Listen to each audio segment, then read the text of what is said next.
Buletin Didik 7 Oktober bersama saya Zaiti Zubir. Assalamualaikum dan salam sejahtera. Kementerian Pendidikan KPM memperkenalkan pentaksiran kemasukan sekolah khusus PKSK bagi memudahkan proses pemilihan murid ke tingkatan 1 dan tingkatan 4. Sekolah-sekolah khusus itu termasuk Sekolah Berasrama Penuh SBP, Sekolah Menengah Kebangsaan Agama SMKA, Sekolah Menengah Teknik SMT, Kolej Vocational dan Maktab Tentera Diraja MTD. Menerusi satu kenyataan oleh KPM hari ini, murid perlu memenuhi syarat-syarat permohonan yang ditetapkan bagi melayakkan diri memasuki sekolah khusus pada tahun hadapan. Antaranya perlu mendaftar dalam sistem aplikasi pengkalan data murid APDM KPM. Selain itu, murid tahun 6 yang lahir pada 2 Januari 2009 hingga 1 Januari 2010 diutamakan. Manakala bagi murid tingkatan 3 pula yang lahir pada 2 Januari 2006 hingga 1 Januari 2007. Komponen yang akan ditaksir dipecahkan kepada 3 bahagian iaitu kecerdasan insaniah yang merangkumi 20%, kecerdasan intelektual 70% dan 10% lagi daripada artikulasi penulisan. Permohonan boleh dibuat secara dalam talian bermula 10 hingga 15 Oktober ini melalui pautan yang tertera mengikut tingkatan. Pentaksiran akan bermula dari 17 hingga 27 Januari 2022 bagi tingkatan 1 dan 7 hingga 17 Februari 2022 bagi tingkatan 4. Berikutan kemasukan pelajar ke Sekolah Berasrama Penuh SBP pada 3 dan 4 Oktober lalu, Kementerian Pendidikan memperketatkan prosedur operasi standard SOP, pengurusan dan pengoperasian sekolah. Menurut Pengarah Bahagian Pengurusan SBP KPM Faridah Yang Razali, penambahbaikan SOP itu termasuk tidak membenarkan pelajar keluar bermalam atau outing bagi mengelak jangkitan varian Delta COVID-19. Masih ada penjarakan 1 meter, sekurang-kurang 1 meter. Kita ada juga SOP seperti laluan-laluan di tanda, kerap mencuci tangan dan juga peraturan-peraturan seperti kita tidak benarkan murid itu keluar bermalam ataupun outing. Sebab bila mereka keluar, mereka akan terdedah kepada risiko jangkitan. Beliau berkata demikian pada program Buletin Didik edisi khas malam. Selain itu, pengudaraan dan pencahayaan turut diberi perhatian lebih apabila semua pintu dan tingkap wajib dibiarkan terbuka.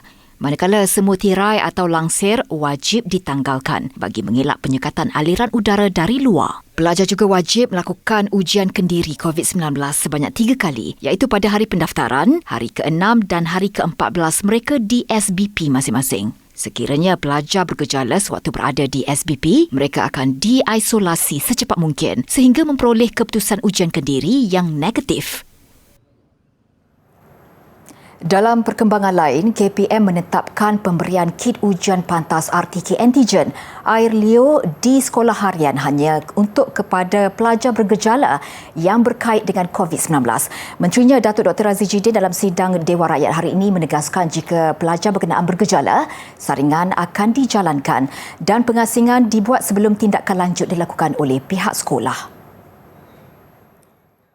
Kita telah berbincang dengan Kementerian Kesihatan dan kami bersetuju supaya sekiranya ada sebarang kes positif di sekolah, kita akan rujuk pada pejabat kesihatan daerah dan pejabat kesihatan daerah akan menasihatkan pihak kementerian atau pihak sekolah tentang apakah pendekatan yang akan diambil. Jelasnya lagi, kit ujian kendiri tidak diberi secara berkala di sekolah harian biasa berbanding sekolah berasrama penuh, yang mana saringan berkala dilaksanakan 3 kali iaitu ketika pendaftaran, hari ke-6 dan 14 sahaja. KPM sudah mengemukakan permohonan untuk melaksanakan perolehan bagi menyegerakan pemberian kit ujian secara rundingan terus pada 9 Ogos lalu, membabitkan nilai kontrak keseluruhan berjumlah 9.72 juta ringgit.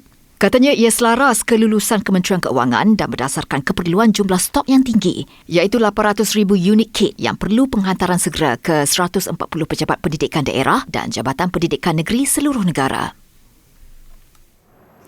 88.8% daripada populasi dewasa di negara ini atau lebih 20.7 juta individu telah melengkapkan vaksinasi COVID-19 setakat semalam. Ini bermakna sasaran untuk mencapai 90% populasi dewasa lengkap vaksinasi kini tinggal 1.2%.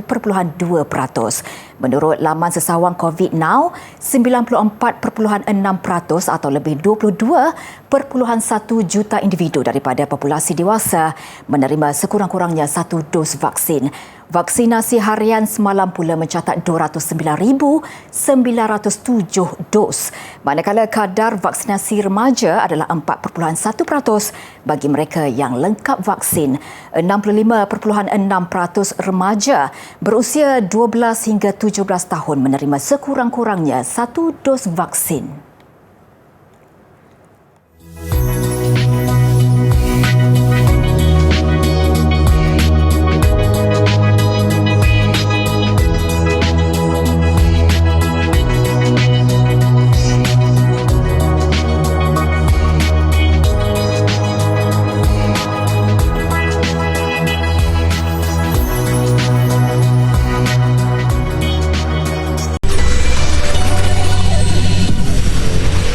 Kembali, sebanyak 6.645 juta ringgit telah diluluskan kepada 69 agensi kerajaan yang memohon geran penubuhan taska di tempat kerja sepanjang tahun ini. Kementerian Pembangunan Wanita, Keluarga dan Masyarakat berkata ia melibatkan 27 taska baharu dengan nilai 4.015 juta ringgit. Menurut kementerian, dalam jawapan bertulis di Dewan Rakyat, ia termasuk 42 taska sedia ada yang diluluskan geran untuk penyelenggaraan dengan jumlah 2.603 juta ringgit. Bagi menambah bilangan permohonan geran ini, kementerian telah membuka permohonan kepada semua kementerian lain dan kerajaan negeri sejak 22 Disember 2020 hingga 21 April tahun ini.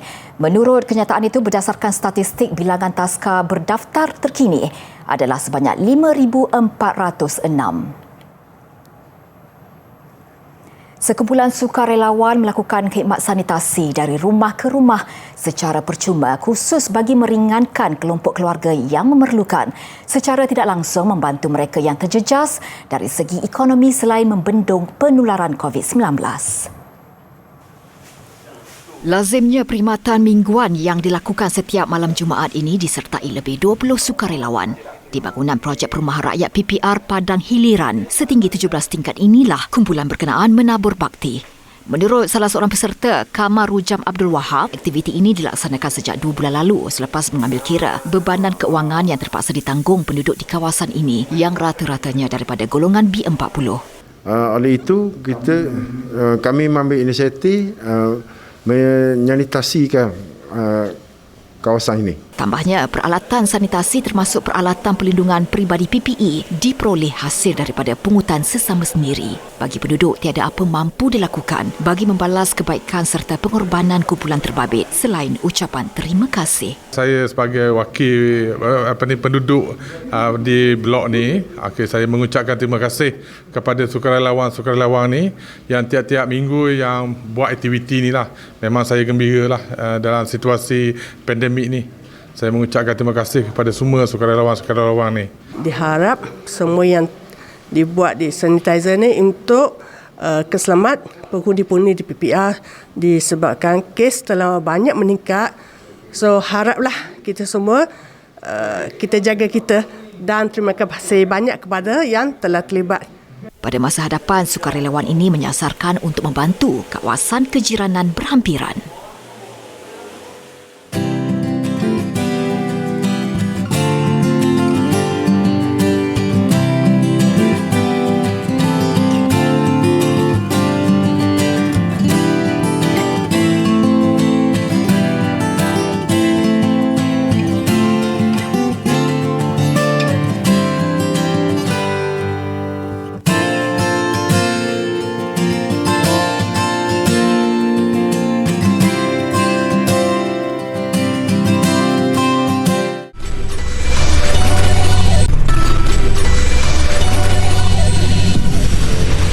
Taiping bakal dijadikan hos bagi aktiviti pelancongan pemerhatian burung atau bird watching di Perak.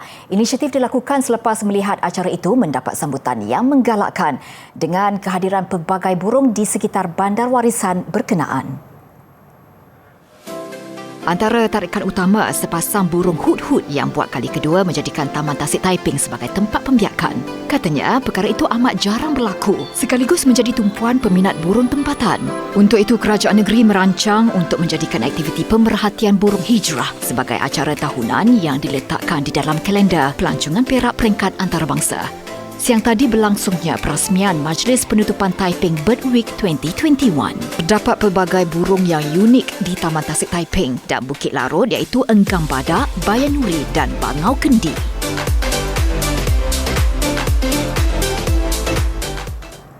Di luar negara, penduduk di Sao Paulo, Brazil kembali memulakan kehidupan seharian secara berperingkat selepas 18 bulan terkurung di rumah akibat kengkangan pandemik.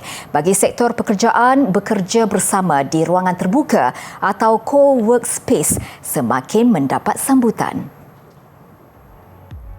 Jika sebelum pandemik, 95% daripada co-workspace didominasi syarikat IT, kini 40% daripadanya meliputi bidang kerja tradisional seperti guaman, konsultan dan audit. Persekitarannya juga semakin menarik dengan konsep ala pantai atau musim panas dan trendi disediakan di bumbung bangunan atau beranda. Di Sao Paulo yang juga bandar terbesar di Brazil, terdapat kira-kira 200 ruang kerja bersama disediakan ketika ini. Cara sebegini bukan sahaja menjimatkan kos syarikat kerana tidak perlu membayar sewa, tetapi juga mampu menjaga kebajikan dan kesejahteraan pekerja. Disebabkan konsepnya terbuka atau open space, ruang sebegini turut membolehkan mereka berinteraksi sesama sendiri selepas lebih setahun bekerja dari rumah. Lebih menarik, ada juga yang menyediakan khidmat penjagaan anak. Co-workspace disifatkan sebagai ekosistem besar yang menyokong kesejahteraan individu. Seperti mana singa menjadi raja di hutan, jerung juga mendapat tahta yang sama di lautan.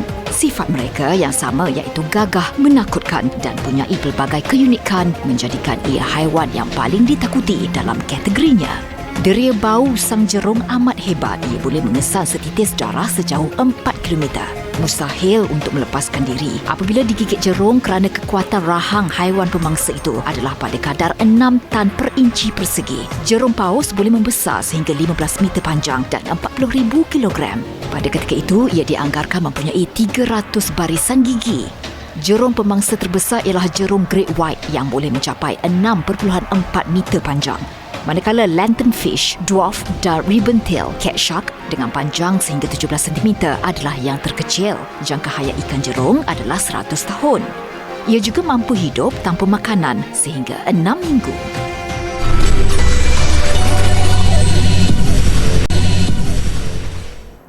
Sukan pelumba Moto2 negara Hafiz Syahrin Abdullah mengesahkan akan undur diri daripada saingan berprestij itu bermula musim depan. Pelumba NTSR-W Racing GP itu mengakui banyak faktor yang mendorongnya mengambil keputusan drastik tersebut. Saya sangat struggle untuk berikan yang terbaik lah result untuk minat sukan motoran di Malaysia ni. Mungkin ini salah satunya memang saya patut fikir long term lah. Once saya fikir saya punya future, saya rasa ni kira tahun terakhir saya lah dekat World Championship ni. Sebab saya tak boleh nak teruskan. Saya tahu ramai peminat masih mengharapkan saya stay, tapi ini salah satunya saya terpaksa fikir untuk future saya sendiri. Hafiz juga mengakui kekangan keuangan mengeluarkan perbelanjaan sendiri juga memaksanya mengambil keputusan itu. Hafiz, 27 tahun, belum memikirkan masa depannya selepas ini. Namun tidak menolak kemungkinan beraksi pada kejohanan lain, antaranya kejuaraan motosikal Asia ARRC atau kejohanan Superbike Dunia WSBK. Hafiz mula menyertai MotoGP bermula dengan kelas Moto2 bersama Petronas Raceline Malaysia dari 2014 hingga 2017. Pada 2018, dia beraksi dalam MotoGP bersama pasukan Monster Yamaha Tech3 dan setahun kemudian menunggang untuk pasukan Red Bull KTM Tech3. Sebelum kembali ke Moto2 musim lalu bersama Asper Team dan kini NTSR-W Racing GP menjadi pasukan terakhir. Berbaki 3 perlumbaan musim ini, Hafiz di kedudukan 28 keseluruhan mengutip 8 mata daripada 15 perlumbaan. Perlawanan Persahabatan Antarabangsa Tier 1 Harimau Melaya menentang Jordan semalam sekali lagi mendedahkan penyakit lama skuad kebangsaan melakukan kesilapan mudah yang menjurus kemenangan lawan. Memanglah Jordan dalam kelas tersendiri, namun kesilapan pemain negara khasnya barisan pertahanan nyata memudahkan lawan mencipta jaringan besar. Tidak dinafikan berdasarkan ranking dunia, Jordan di tangga ke-95 berbanding Malaysia 154.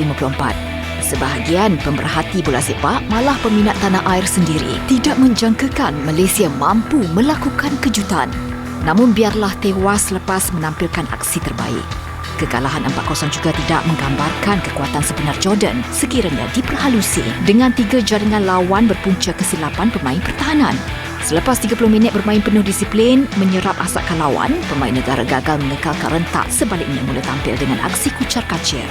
Jordan membuka jaringan pada minit ke-34 menerusi penyerang kelab Al Jazeera, Ali Olwan, selepas kegagalan benteng pertahanan melakukan halangan segera. Gol kedua Jordan lebih menyerlahkan kerapuhan barisan belakang negara, ketua pasukan Muhammad Aidil Zafran Abdul Razak dan penjaga gol Muhammad Khairul Azhan Muhammad Khalid berlaga sesama sendiri, memudahkan Oday Al-Saifi menolak masuk 3 minit sebelum istirahat. Jordan sekali lagi memanfaatkan kesilapan Harimau Melaya, kali ini tandukkan ke belakang Muhammad Irfan Zakaria disambar Ali untuk kedudukan 3-0 hanya 2 minit selepas perlawanan disambung. Ali mencipta hat-trick 2 minit kemudian menerusi rembatan mengelirukan. Khairul Azhan menyambut hantaran yang sekali lagi gagal dibaca barisan pertahanan. Jentera tengah skuad kebangsaan turut buntu merangka gerakan yang menyaksikan barisan serangan tidak mendapat lorongan yang boleh memecah benteng lawan.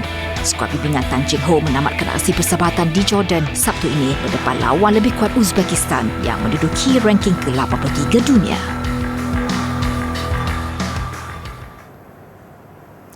Ini pula perkembangan skuad hoki kebangsaan dalam siri jelajah United Kingdom.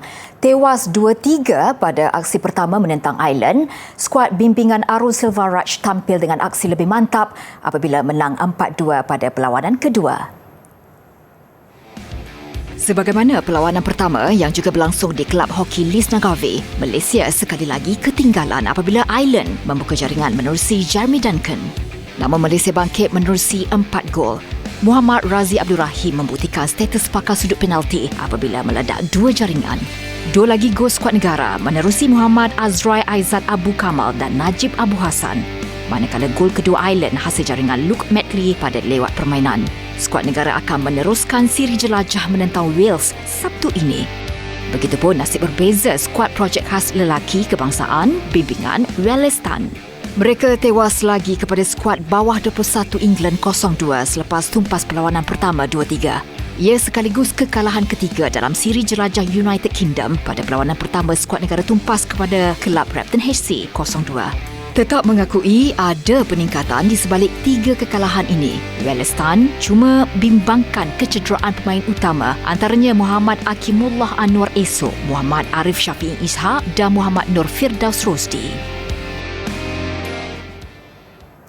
Kesayangan bola sepak liga negara-negara Eropah, pertarungan heavyweight ungkapan paling tepat menjelang pertemuan Belgium dan Perancis pada aksi separuh akhir kedua awal pagi esok. Pada aksi final yang dijadual pada 10 Oktober di San Siro, Milan, pemenang akan berdepan Spanyol yang menewaskan Itali 2-1. Status pasukan nombor 1 dunia tiada maknanya tanpa sebarang kejuaraan. Itu cabaran yang dilontarkan Ketua Jurulatih Belgium, Roberto Martinez kepada anak-anak buahnya menjelang pertemuan menentang Perancis di Stadium Allianz, Turin. Bagi Martinez, Perancis lawan sukar selaku juara dunia dan dia mahukan pemainnya memberikan tumpuan 100%. Justru dia mengharapkan penyerang utama Romelu Lukaku berada pada tahap terbaik untuk membantu kemarahan pasukan ke pentas final.